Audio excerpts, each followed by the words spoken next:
Montana Territory, 1875. The sun-scorched plains stretched endlessly under a merciless blue sky as Elijah Grant guided his horse across the unforgiving terrain. At 25, he'd already spent 7 years working cattle drives, his youth hardening into the weathered resilience required of men who carved their living from this untamed wilderness. His handsome features remained unmarked by the bitterness that claimed so many frontier men, though a certain guardedness had settled in his hazel eyes. "No room for sentiment out here," he muttered to his horse, a philosophy that had served him well since he'd watched his father bleed out from a gunshot wound when Elijah was barely 16. The West demanded vigilance, strength, and above all, independence. Love was a luxury that got men killed when they should be watching the horizon. Wiping sweat from his brow, Elijah surveyed the valley below where the small town of Promise Creek nestled between rolling hills. He wasn't eager to ride in. Towns meant people, and people meant complications. But his supplies were dangerously low, and his boss at the Double Creek Ranch expected him back with news from their cattle buyer. "Just get what you need and get out," he reminded himself, adjusting his worn Stetson. The life of a cowhand was solitary by necessity. The men who survived were those who relied on themselves and kept emotional entanglements at arm's length. Elijah had built his reputation on dependability and quiet competence, not on foolish dreams of putting down roots. Yet some nights, as the campfire embers died and coyotes called across the empty vastness, a peculiar hollowness echoed inside him that no amount of frontier wisdom seemed to fill. Promise Creek's single dusty street bustled with afternoon activity as Elijah hitched his horse outside the general store. The familiar smells of leather, tobacco, and coffee greeted him as he stepped inside, the floorboards creaking beneath his boots. "Afternoon," nodded the shopkeeper, a balding man with spectacles perched on his nose. Elijah tipped his hat in response, retrieving his list of supplies. The sooner he finished his business, the sooner he could return to the familiar solitude of open country. The bell above the door jingled, but Elijah paid it no mind until a soft voice lifted above the store's quiet murmurings. "Excuse me, do you have any writing paper? The good kind, with no smudging." Something in the gentle lilt made him turn, and in that moment, everything changed.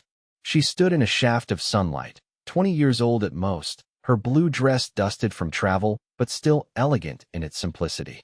Her chestnut hair was gathered at the nape of her neck, with wayward tendrils framing a face of extraordinary beauty, not the painted beauty of saloon girls, but something genuine that stopped his breath.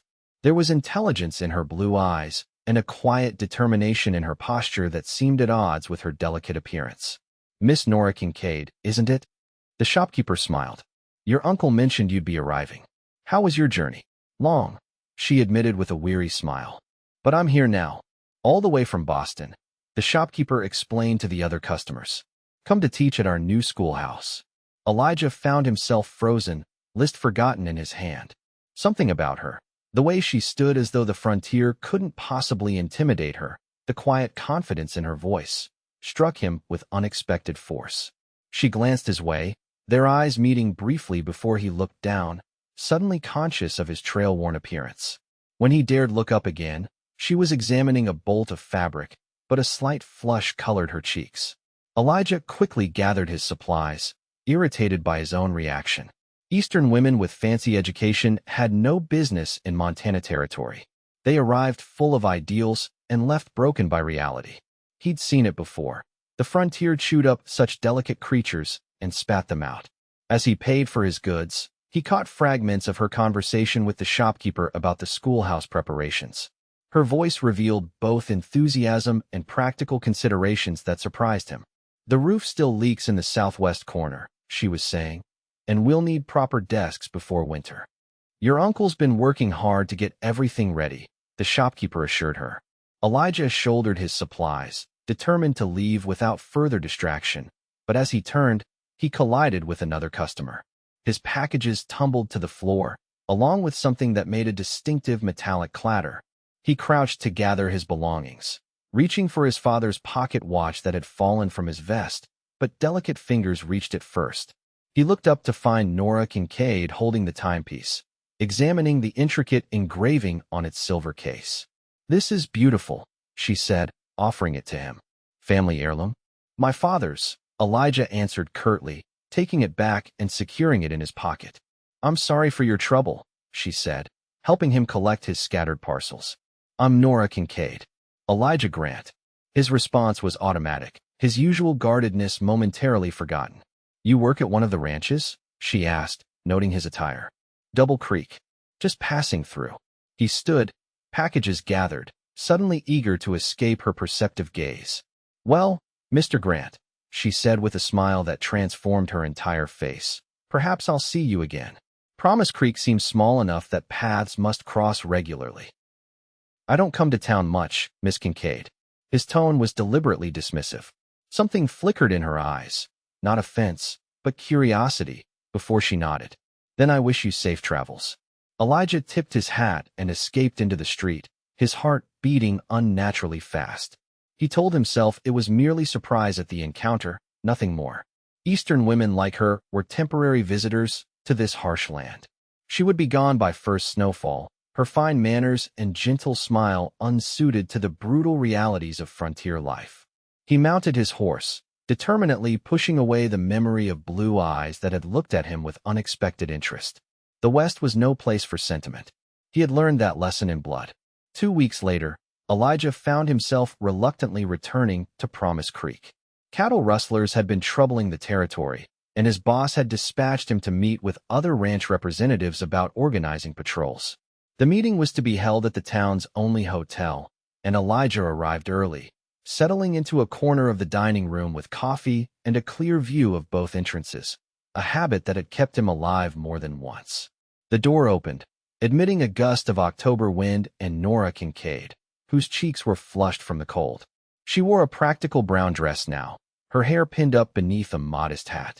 A smudge of chalk dust on her sleeve testified to her occupation. She spotted him immediately, and to his dismay, approached his table. Mr. Grant, she greeted him. I see you ventured back to civilization. Ranch business, he replied, gesturing vaguely toward the men gathering for the meeting. Of course. She hesitated, then asked, would you mind terribly if I joined you? The dining room is rather crowded. Every instinct told him to refuse, but the words that emerged were, please, sit. She arranged herself across from him, removing her gloves. How is life at Double Creek Ranch? Busy. Cattle don't herd themselves. No, I imagine not. She smiled, undeterred by his curtness. I've been rather busy myself. 26 students, ages 6 to 16, all in one room. Some have never held a book before. Despite himself, Elijah was impressed. That's quite an undertaking. They're eager to learn. Even the older boys who pretended disinterest at first. Her eyes sparkled with genuine enthusiasm. Yesterday, I taught them about the stars, how sailors and explorers navigate by them. Tomorrow, I'm having them build simple compasses. Practical skills, Elijah acknowledged with surprise. Most teachers I've known focus on poems and arithmetic. We do those too. But out here, knowing how to find your way seems rather essential, don't you think? Before he could answer, a crash from across the room drew their attention. A drunken miner had upended a table and now squared off against the hotel owner. You're charging highway robbery for watered-down whiskey. The miner slurred, reaching for a pistol at his hip. The room tensed, women gasping and men shifting warily. Elijah was on his feet in an instant, positioning himself between the potential gunplay and Nora. Easy there, friend, called the sheriff, who had fortunately been present. Let's take this outside before someone gets hurt. The miner wavered, his bleary gaze sweeping the room until it landed on Nora, who remained remarkably composed despite the danger. Well now, what have we here? The miner leered. Ain't you the fancy new schoolteacher? Heard you was too good to talk to working men. Elijah felt his muscles tense, hand hovering near his own sidearm, but Nora's voice cut through the tension. Sir, I speak to all my students' parents with equal respect, she said calmly. If you have children in my classroom, I'd be happy to discuss their progress when you're sober. The room fell silent, then several men chuckled. The miner's face reddened, but the sheriff took advantage of the distraction to disarm him. Let's go sleep it off, Daniels, the sheriff said, leading the grumbling man away. As the room's activity resumed, Elijah stared at Nora with newfound respect. That was unexpected. I grew up with 4 brothers, she explained with a slight smile. one learns to handle difficult men. He found himself laughing, actually laughing, for the first time in months. I believe you just might survive out here after all, Miss Kincaid. I intend to do more than survive, Mr. Grant. There was steel beneath her gentle demeanor. This place needs a school, and I mean to build something lasting here. Their eyes met, and Elijah felt something shift inside him, a hairline crack in the wall he'd built around himself. The sensation was both alarming and exhilarating. The ranchers called him to their table then, saving him from further confusion. "Excuse me," he said, gathering his hat. "Duty calls." "Of course." She rose as well. "Thank you for the company, brief though it was." As he joined the meeting about rustlers, Elijah found his thoughts repeatedly straying to the schoolteacher with unexpected courage. He forced his attention back to the matter at hand. Cattle thieves were a real threat, unlike the impossible notion that someone like Nora Kincaid could ever be more than a passing acquaintance in his solitary existence. November brought early snows to the territory, forcing Elijah and the other hands to work double shifts to ensure the cattle were protected.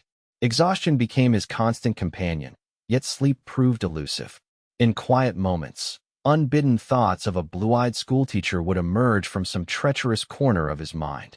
When the ranch foreman announced someone needed to deliver documents to Promise Creek regarding water rights, Elijah volunteered before he could question his own motives. The town had transformed in preparation for Thanksgiving, with harvest decorations adorning the storefronts. As he passed the small schoolhouse, the sound of children's voices raised in song drifted through the air. Against his better judgment, he slowed his horse. Through the window, he could see Nora at the front of the room, conducting with graceful movements as the children sang. Her face was animated, her chestnut hair escaping its pins after what had clearly been a long day of teaching. She looked perfectly at home. Elijah was about to continue on when the schoolhouse door burst open and a young boy raced out, tears streaming down his face. After a moment's hesitation, Elijah dismounted and intercepted the child before he could run into the street. "Whoa there, partner," he said, catching the boy gently by the shoulders. "What's the trouble?" The boy, no more than 8 years old, looked up with a tear-streaked face. "They're laughing 'cause I can't read the words right." Before Elijah could respond, Nora appeared in the doorway, concern etched on her features. She stopped short at the sight of Elijah. "Timothy," she said softly, approaching them, "no one was laughing at you. Remember what we talked about? Sometimes words are tricky, and it takes practice." "But Billy said I'm stupid," the boy hiccuped. "And Billy will be staying after school to discuss kindness," Nora replied firmly. She glanced at Elijah. "Thank you for stopping him, Mr. Grant. Just happened to be passing by," Elijah said awkwardly, releasing the boy. Nora knelt to Timothy's level. "Would you like Mr. Grant to hear how well you can count? I bet he doesn't know anyone your age who can count to 100 by fives." The boy sniffled, looking skeptically at Elijah. "Can you count to 100 by fives, mister?" Elijah crouched down beside them. "I reckon I can, but I'd sure like to hear how you do it." With hesitant pride, Timothy began counting 5, 10, 15, gaining confidence with each number. When he reached 100 without error, Elijah whistled in genuine admiration. "That's mighty impressive, Timothy. Most cowboys I know would get lost around 45. The boy beamed, his earlier distress forgotten. "Miss Kincaid says numbers are like trail markers. If you know how to read them, you never get lost." "Your teacher is a smart lady," Elijah said, meeting Nora's eyes over the child's head. Something unspoken passed between them, warming him more effectively than any campfire. "Timothy, please go tell the others to get their coats," Nora instructed gently. "We'll continue our song tomorrow." When the boy had gone inside, she turned to Elijah. "Thank you. He struggles with reading, but he has a gift for mathematics. I'm trying to help the children see that everyone has different strengths." "Seems like good teaching to me," Elijah said, "though I'm no expert." "What brings you to town?" she asked, tucking a wayward strand of hair behind her ear. "Ranch business, water rights and such." He gestured vaguely toward the lawyer's office. "I see." Was there disappointment in her voice, or was he imagining it? "Well, I should get back to my students. Thank you again for your help with Timothy." "Miss Kincaid," he said impulsively as she turned away, "I heard the town's having some sort of Thanksgiving gathering at the church next week." "Yes, it's a community dinner. Everyone brings something to share." She studied him curiously. Will you be attending? The sensible answer was no. Ranch hands didn't belong at community functions, especially during the busy season. Yet he heard himself say, I might manage to ride in, if the weather holds. The smile that lit her face sent an unfamiliar warmth spreading through his chest. I'll save you a piece of apple pie, then. I'm told it's my one culinary talent. I look forward to it, he replied, tipping his hat as she returned to her classroom. Riding back to the ranch that evening, Elijah tried to make sense of the strange lightness in his spirit. The rational part of him insisted it was merely the prospect of a home-cooked meal after months of camp food. But deeper down, in a place he rarely acknowledged, he knew it was the possibility of seeing Nora Kincaid again that quickened his pulse. You're being a fool, he told himself as the ranch came into view. Women like her don't settle for men who sleep under the stars and own nothing but a horse and saddle. Yet for the first time since his father's death, Elijah found himself considering possibilities beyond mere survival. Dangerous thoughts for a man who'd built his life on the principle that attachment led only to loss. The Thanksgiving gathering almost didn't happen. 3 days before the event, a severe blizzard swept across the territory, dropping 2 feet of snow and driving temperatures well below freezing. At Double Creek Ranch, all hands worked frantically to keep the cattle from freezing to death, moving them to sheltered areas and breaking ice on water sources. By Thanksgiving morning, Elijah had gone nearly 40 hours without sleep. His hands were raw from the cold, his body aching with exhaustion as he finished his final rounds. The last thing he should consider was a 15-mile ride into town through deep snow. You heading to that town shindig? Asked Jesse, one of the older hands, as they warmed themselves by the bunkhouse stove. Not likely, Elijah answered, flexing his stiff fingers. No sense risking the trail in this weather. Jesse nodded sagely. Shame though. Heard that new schoolteacher makes a fine apple pie. Elijah's head snapped up, earning a knowing chuckle from his companion. Thought that might get your attention, Jesse said. Been noticing you volunteer awful quick for town errands lately. Wouldn't have anything to do with a certain lady teacher, would it? Just doing my job, Elijah muttered, but his denial sounded hollow even to his own ears. Jesse stoked the fire, his weathered face serious now. You know, Grant, I've been riding these ranges for 30 years. Seen a lot of young men come through, most figured like you, believing the only way to survive out here is to need nothing and nobody. Elijah remained silent, staring into the flames. But I'll tell you something, Jesse continued. The ones who really make it, who find more than just survival, are the ones brave enough to risk their hearts. The frontier's harsh enough without denying yourself the one thing that makes it bearable. And what's that? Elijah asked despite himself. Someone to share it with. Jesse stood, clapping him on the shoulder. Now, I believe the boss left that new Morgan in the stable. Strong horse, good in deep snow. Be ashamed not to exercise him today. An hour later, Elijah found himself guiding the powerful Morgan through snowdrifts, a wrapped package secured to his saddle. He'd traded his last month's tobacco ration for a small wooden whistle another hand had carved, a simple gift, but he couldn't arrive empty-handed. The church was aglow with lamplight when he arrived, stomping snow from his boots before entering. The warm air carried the mingled scents of roast turkey, baked breads, and spiced pies. Families and townsfolk crowded the long tables, the room alive with conversation and laughter. For a moment, Elijah hesitated in the doorway, suddenly aware of his outsider status. He'd spent so long avoiding such gatherings that he felt strangely exposed, vulnerable in a way gunfights had never made him feel. Then he saw her. Nora moved among the tables, a serving dish in hand, her green dress complementing her fair complexion. Her hair was styled more elaborately than he'd seen before, with ribbon woven through the chestnut strands. She was laughing at something a child said, her entire face illuminated with joy. As though sensing his presence, she looked up, their eyes meeting across the crowded room. Her smile faltered briefly in surprise, then returned with such genuine pleasure that Elijah felt his chest constrict. She made her way toward him, navigating between tables with graceful determination. You came, she said when she reached him, her voice soft with wonder. I didn't think you would, with the storm and all. I said I would. He replied simply, suddenly intensely aware of the mud on his boots and the trail dust on his coat. Though I'm not exactly dressed for the occasion. Nonsense. You're perfectly dressed for a man who braved a blizzard to keep a promise. She took his arm with natural ease, guiding him toward the tables. Come, there's plenty of food left, and I did save you that piece of pie. The next few hours passed in a blur. Elijah found himself welcomed by the townspeople, many recognizing him from his work with Double Creek Ranch. He met Nora's uncle, the town's doctor, who regarded him with thoughtful interest. Children peppered him with questions about cowboys and cattle drives, while older ranchers engaged him in serious discussions about the territory's future. Through it all, he remained acutely aware of Nora's presence nearby. Her laugh, the graceful way she moved, how she seemed to notice everyone's needs before they expressed them.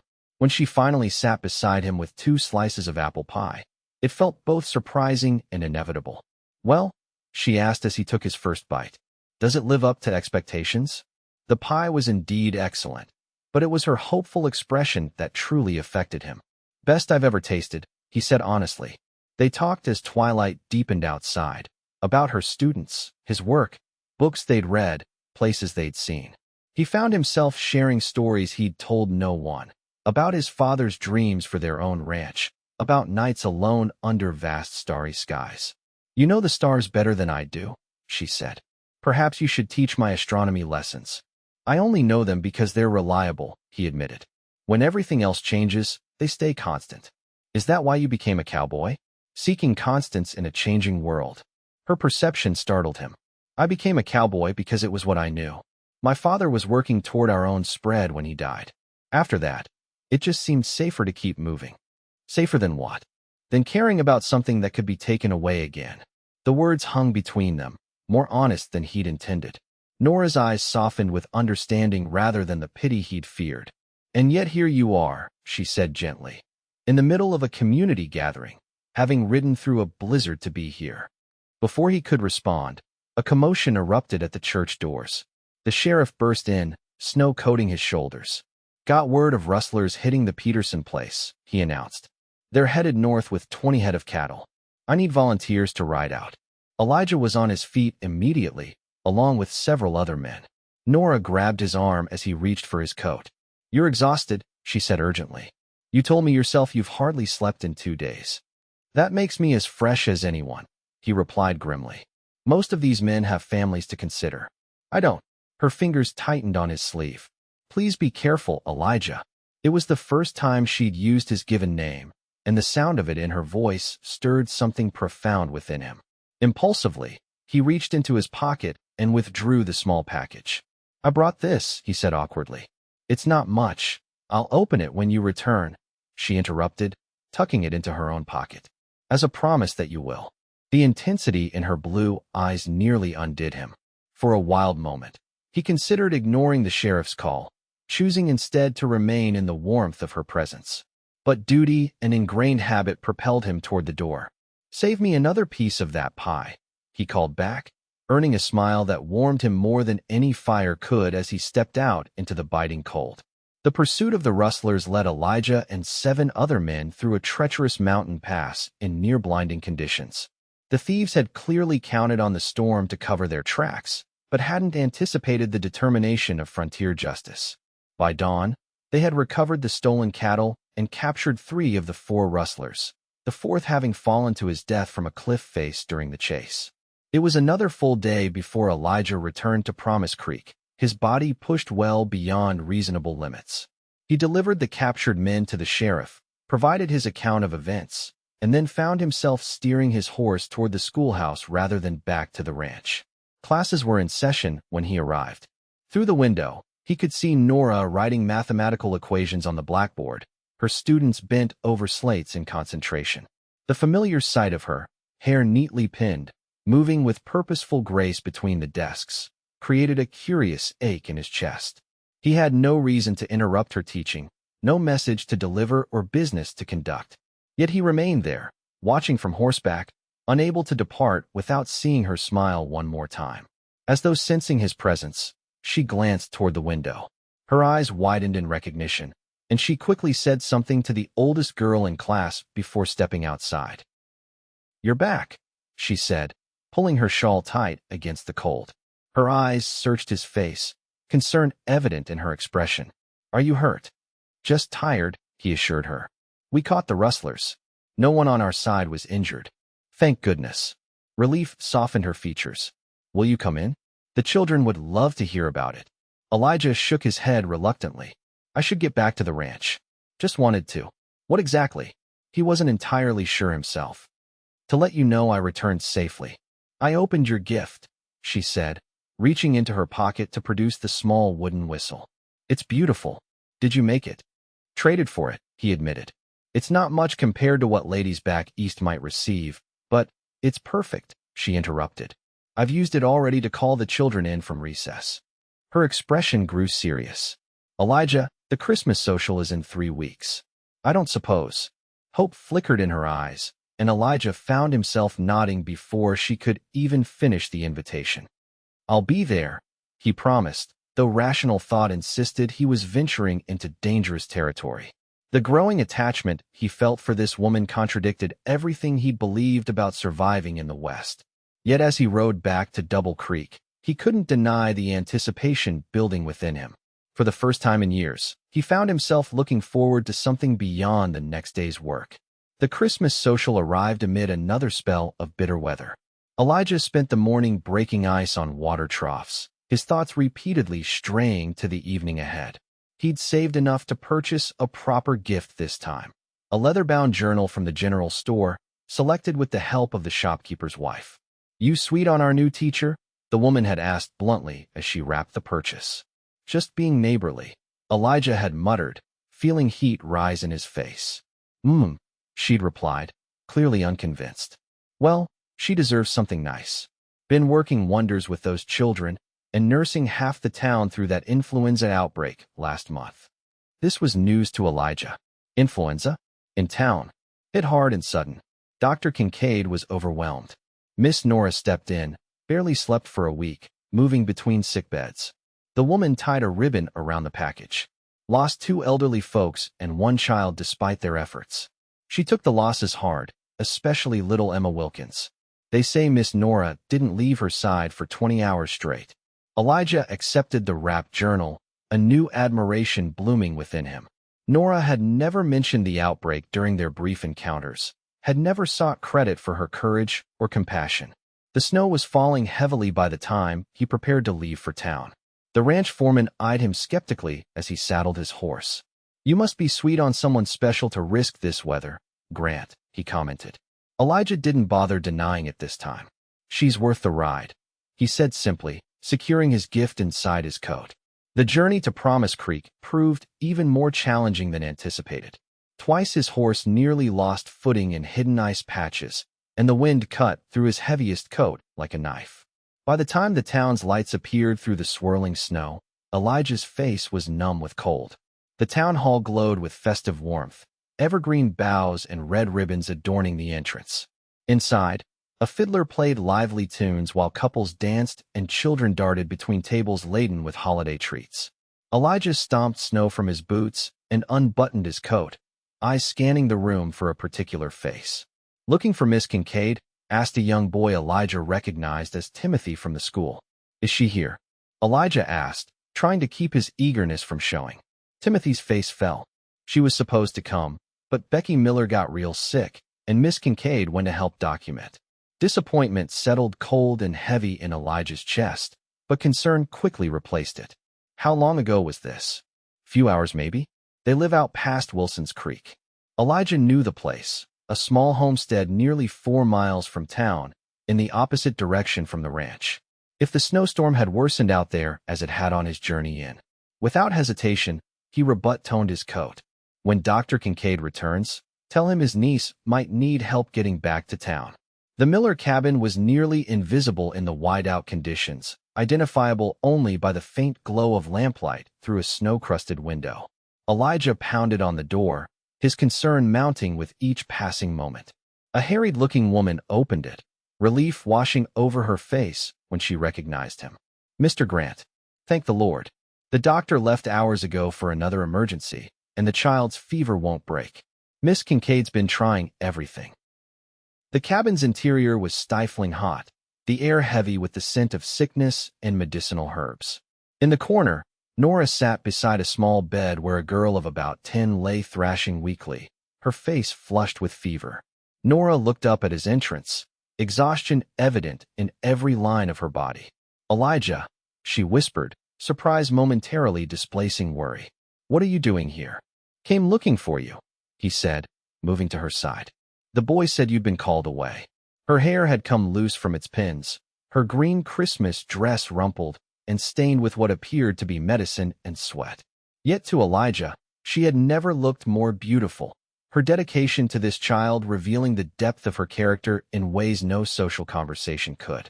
"I couldn't leave her," Nora explained, wringing out a cloth in cool water and placing it on the child's forehead. "The fever keeps climbing. If we can't break it soon." "What do you need?" Elijah asked without hesitation. "Fresh snow for the compresses. This water's grown too warm." For the next several hours, Elijah worked alongside Nora, fetching snow, stoking the fire, and following her instructions with the same focus he brought to the most demanding ranch tasks. They spoke little, communicating through glances and brief touches as they fought to save the child's life. Near midnight, Becky's fever finally broke. She fell into a natural sleep, her breathing growing deeper and more regular. Mrs. Miller, who had been praying quietly in the corner, wept with relief. "She'll recover now," Nora said, the tension finally easing from her shoulders. She swayed slightly with exhaustion, and Elijah caught her elbow to steady her. "You need rest," he said firmly. "Mrs. Miller can watch her now." Nora nodded, too tired to argue. "I should get back to town." "The storm's worse," Elijah told her. "We'd never make it back tonight." Mrs. Miller insisted they use the small attached lean-to where her husband kept tools and supplies. "It ain't much, but there's straw for bedding and you'll be out of the wind. Wouldn't be Christian to send you out in that blizzard after what you've done for my Becky." The lean-to was crude but solid, offering protection from the howling wind. Elijah created a makeshift bed from clean straw and his saddle blanket, then turned his back as Nora arranged her skirts and settled herself. "I'm sorry about the Christmas social," she said softly as he sat with his back against the wall, maintaining a respectful distance. "I know you rode all that way." "Doesn't matter," he replied truthfully. "Seeing you working to save that child, that was worth far more than any dance." In the dim light filtering through cracks in the wall, he could just make out her weary smile. "Still, it's not how I imagined spending Christmas Eve." "How did you imagine it?" he asked, genuinely curious. She was silent for a moment. "With family, I suppose. My parents died 3 years ago, and my brothers are scattered across the country. Coming here to teach was partly about finding a new sense of belonging." "And have you found that belonging?" "I'm starting to," she said, her gaze finding his in the darkness. "The children, the community, and other connections I hadn't expected." The air between them seemed charged with unspoken meaning.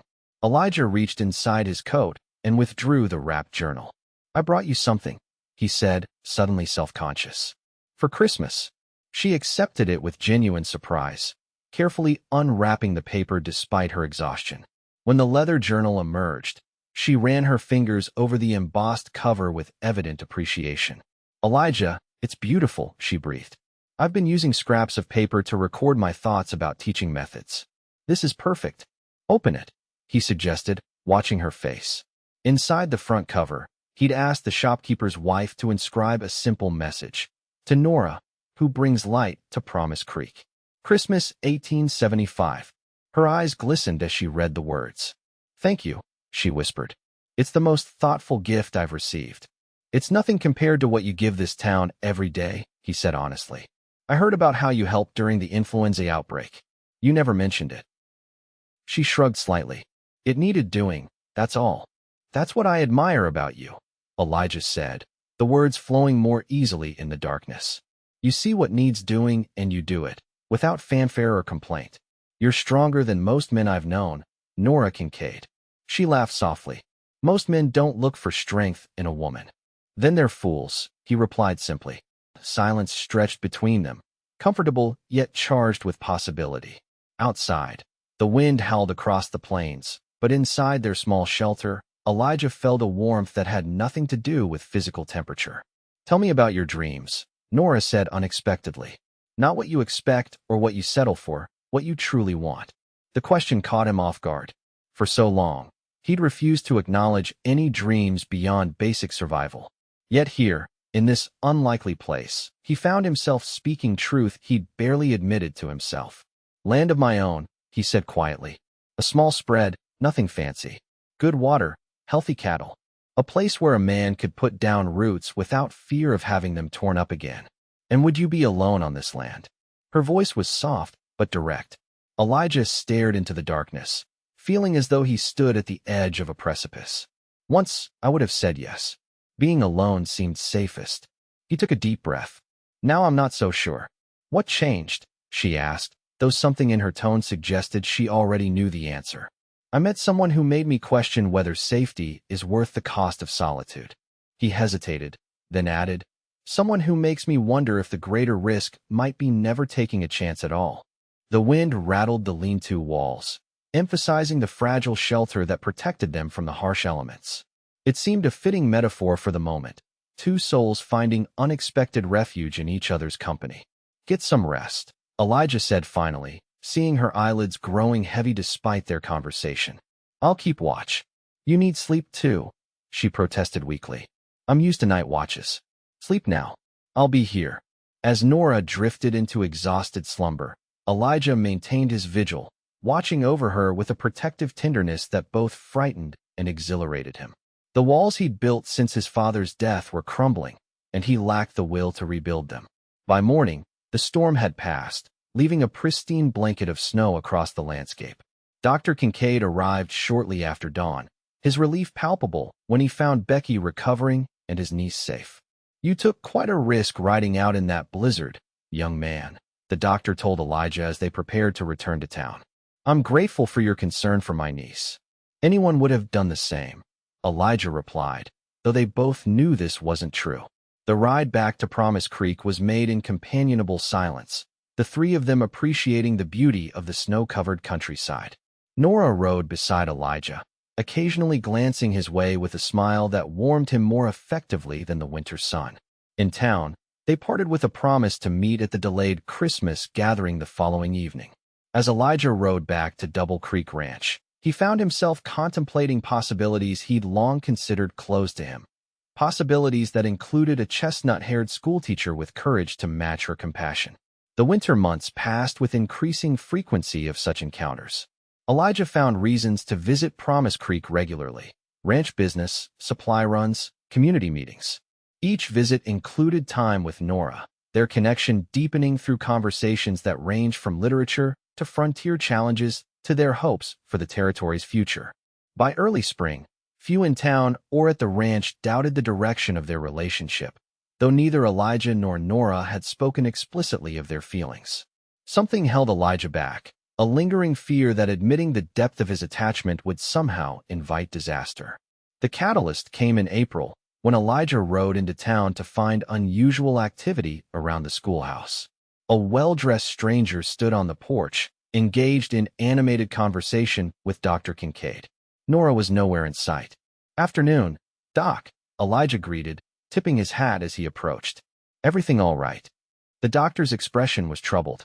"Elijah, this is Edward Harrington from the Massachusetts Education Board. He's here with an offer for Nora." The stranger extended a hand. "You must be Mr. Grant. Miss Kincaid has mentioned you in her letters." "Letters?" Elijah echoed, shaking the man's hand automatically. "Miss Kincaid has been corresponding with our board regarding her innovative teaching methods," Harrington explained. "We've been most impressed with her approach to frontier education. So impressed, in fact, that we've offered her the directorship of our new teacher training program in Boston." The words struck Elijah with physical force. "I see," he managed, though his mind was reeling. "That's quite an opportunity." Indeed. Prestigious position, substantial salary, influence over educational policy across the state. Harrington seemed oblivious to Elijah's distress. "We're prepared to cover all relocation expenses, of course. She could be settled in Boston before summer." Dr. Kincaid gave Elijah a sympathetic glance. "Nora's at the river bend," he said quietly. "She mentioned needing time to think." Elijah nodded his thanks and remounted his horse, his thoughts in turmoil. The river bend was a peaceful spot about a mile from town, where cottonwoods provided shade and the water slowed into a gentle curve. He found Nora there, seated on a fallen log, staring into the flowing water. She looked up at his approach, her expression a complex mixture of emotions he couldn't fully decipher. "You've heard," she said simply. "I met Mr. Harrington." Elijah dismounted, securing his horse before joining her on the log. "Quite an honor, from what he says." "It is." She twisted her hands in her lap. "Everything I worked for in Boston. Recognition, advancement, the chance to shape education policy." "You'd be a fine director," he said honestly, though each word felt like a betrayal of his own heart. "Those Massachusetts teachers would be lucky to learn from you." She studied him intently. "Is that all you have to say?" Elijah stared at the river, fear and pride warring within him.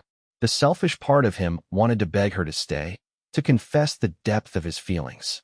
But the protective part, the part that had kept him alive all these years, insisted he should step aside gracefully.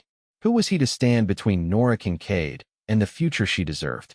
"What do you want me to say?" he asked finally, his voice rough with suppressed emotion. "The truth, Elijah." Her blue eyes held his with unwavering intensity. For once, the absolute truth. The moment stretched between them, fraught with possibility and peril. Elijah took a deep breath, preparing to risk everything. "The truth is," he began slowly, "I want you to stay. I want you to choose this rough territory and this small town over everything Boston has to offer." His hands clenched involuntarily. "But I have no right to ask that of you. What can I offer compared to a prestigious position and financial security? A cowhand's uncertain wages? The hardships of frontier life? Is that all you think I care about?" Disappointment colored her voice. "Position and security? No, but then what else?" she pressed. "What else might matter in my decision?" The challenge in her tone broke something loose within him. "Me," he said simply. "I'm asking if I matter in your decision. Because you matter in every choice I make now, Nora. You've changed how I see everything. This territory, this life, my future." Her expression softened. "And what do you see in that future, Elijah?" "You," he said, the truth finally breaking free. "I see you. I love you, Nora. I think I have since that first day in the general store, though I was too stubborn to admit it. The thought of you returning east, it feels like losing a part of myself I've only just discovered." Tears welled in her eyes, but she was smiling. "Why did you wait until now to tell me?" "Because I was afraid," he admitted. "Afraid of needing someone again. Afraid of not being enough for you. Afraid of this territory taking one more thing I loved." "Oh, Elijah." She reached for his hand, entwining her fingers with his. "Don't you understand? This place, Promise Creek, Montana Territory, it's become my home.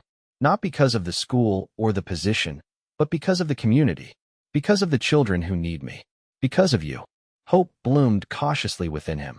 "What about Boston? The directorship? It's flattering to be recognized," she acknowledged.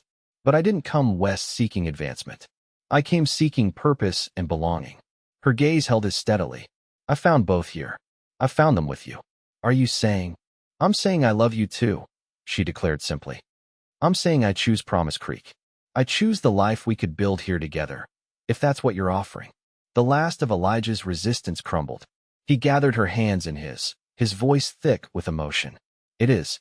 I don't have much yet, Nora, but I've been saving. The Henderson place is for sale, good water, fertile bottomland. With what I've put aside in another season's wages, I could make the down payment. Build something of our own." "Our own," she repeated softly, leaning against his shoulder. "I like the sound of that." They sat together as the sun began its descent, painting the river in gold and crimson. The future spread before them. Not the safe, solitary existence Elijah had once believed was his only option, nor the prestigious Eastern career Nora might have pursued, but something new they would forge together on this frontier that had brought them to each other. The following morning, Elijah stood beside Nora as she informed Mr. Harrington of her decision to remain in Promise Creek. "I'm disappointed, of course," the education official said, but not entirely surprised. "Your letters spoke of a deep commitment to this community." He glanced knowingly between them. "And perhaps other attachments as well." "I believe I can do more good here," Nora explained diplomatically. "These children deserve the same quality of education as those in eastern cities." "And you, Mr. Grant?" Harrington turned to Elijah. "Do you appreciate what Miss Kincaid is sacrificing to remain here?" Elijah met the man's gaze directly. "I do. and I intend to spend my life ensuring she never regrets that choice." The words were as binding as any vow, spoken with the quiet certainty of a man who had finally embraced the truth he'd been fighting. That love wasn't a weakness to be feared, but a strength to be cherished, especially on the unforgiving frontier. They were married that June in Promise Creek's small church, with wildflowers decorating the altar and the entire community in attendance. Nora wore a simple white dress ordered from Denver, while Elijah sported a new suit that still felt strange compared to his usual work clothes. Timothy proudly served as ring bearer, his ability to count ensuring the rings arrived exactly on schedule. By autumn, they had purchased the Henderson place, renaming it Promise Creek Ranch in honor of the town that had brought them together. The cabin was small but solid, with windows Nora insisted must face east to catch the morning sun for reading. Elijah continued working at Double Creek while establishing their own herd, often riding home after sunset to find Nora grading papers by lamplight, their simple dinner keeping warm on the stove. These quiet evenings became the foundation of their life together, sharing the day's events, discussing books, planning improvements to their land. The changes in Elijah were noted by all who knew him. The guarded wariness that had once defined him gave way to a quiet confidence, a man who no longer feared attachment but drew strength from it. When hardships came, drought, harsh winters, illness, he faced them not with solitary stoicism, but with the resilience that comes from knowing one is not alone. One evening, nearly a year after their wedding, Elijah returned home to find Nora waiting on the porch, an unusual smile playing at her lips. "You're home early," he remarked, dismounting and securing his horse. "I dismissed school ahead of schedule today," she explained. "I wasn't feeling quite myself." Concern immediately crossed his features. "Are you ill?" "Not exactly." Her smile widened as she took his hand and placed it gently against her stomach. "Though I expect to be rather unwell in the mornings for the next few months." Understanding dawned slowly, then all at once. "Nora," he breathed, joy and wonder washing over him. "Are you certain?" "Dr. Kincaid confirmed it this afternoon," she nodded, her eyes shining. "We're going to have a child, Elijah. Next spring, if all goes well." He gathered her into his arms with reverent tenderness, his throat too tight for words. The family he'd never dared to dream of was becoming reality, here on the land he'd worked so hard to claim. That night, as Nora slept peacefully beside him, Elijah gazed at the ceiling of their small cabin, reflecting on the journey that had brought him here. Once, he'd believed the West was a place where a man survived by needing nothing and no one. Now he understood it was precisely the opposite, that the true strength of the frontier came not from isolation but from the bonds formed in its crucible. His hand rested protectively over Nora's still flat stomach, where their child grew. A child who would be born into a home built on love rather than fear, on hope rather than survival. Outside, the vast Montana sky stretched endlessly above their small ranch, stars punctuating the darkness with ancient light. The same stars Elijah had once used to guide his solitary journeys now watched over his family, constants in a life transformed by the courage to love. Love had indeed changed everything when the cowboy met his bride, not by making the frontier less wild or the challenges less daunting, but by proving that even in the harshest wilderness, the human heart could find its home.